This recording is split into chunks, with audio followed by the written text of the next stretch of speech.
یعنی دین کل خوشیگه نا بشه نا در روژه گیری تپه بمریجی تگیری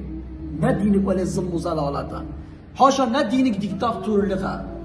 دینک راحتا تا کاری تبکی تا نکاری چه زوری سر تتنیا جبر به چنده دبیجه ابو هریره خودش راضی بتن یه پره انجلک روایت کرین حدیث ابو هریره دبیجه امری نشته بین جواب پیغمبر علیه الصلاه و السلام مبکر صحابه که ظلامک دو هندر ده هات مال ده و ای رسول خود علیه الصلاه و السلام والله اسمرم از پریشان من الرزیل بیم بو پیغمبر علیه الصلاه و السلام گو ای فلان چه بویا قی کابیجه درد چیه دبیجه اسمره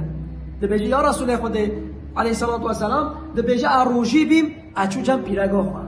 من روجی خو پیرگاه خو از فتریم یعنی من پیو ایلشکی که جی ما کرد پیغمبر علیه الصلاه و السلام دبیجه تا موقع تذکاری بجام رینشتینه جواتا ما تذکاری کلاگ آزاد بکی پریت اوقاها دبیجه نین یا رسول خود علیه الصلاه و السلام انکش من نای از فقیرم دبیجه تذکاری دمها سر هفتو پیشه روجیه بگیری دبیجه یا رسول خود نش خوش بر روجیه افخاد سر من والله حسن کارم دمها سر هفتو روجیه جی بگیرم پیغمبر علیه الصلاه و السلام درش نخواد نکاف هر دو گو بکی اینخوا شف انسان فقیر تیر بکن نانی بدوا بجی یا رسول خدا علیه الصلاه و السلام بجی افجیش منای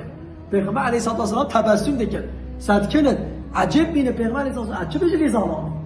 او بجی هم هندر ساکنینه دنش کسی نادر کرد مبکرش خود تعالی ظلامک شان ورد صحابه که هات ویده ام بجی زنبیل وی چاقه بجی زنبیل ام بجی کاسه که خورما ایناندن ویده و که بجی منجل که ده سالکی که ده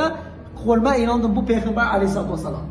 پیغمبر علیه الصلاه و السلام چه او حتیه شرحال گو کنه او ظلام بسکادی اف پرسا روجیه کری چوی جنب پیرگاه خون گو ازم یا رسول خدا علیه الصلاه و السلام ایگو نخواره وشتر با خورما اجی دمت از هیبه داد کن هر وا خورمه ها خیر و خواب بداریم فقیر مدینه در کی فقیر هبت بداو ایگو یا رسول خدا اصون دخون ناو خدا جل جلاله دو مدینه داش مفقیرتر تنایا ضروری مخوفه برسیدن پیغمبر علیه الصلاه و السلام تبسم کرد گو هر ببد تو زوروگ خواب خورما بخون بلا اف خورماش تو زوروگ ترامدن وکی ودیره چه اشارت کرده به پیغمبر علیه الصلاه و السلام دین خوشیگه نزوره نگوده ای کافر ای زندق در روجی خوریه نه بسه در روجی خو پیرگاه خو بکریه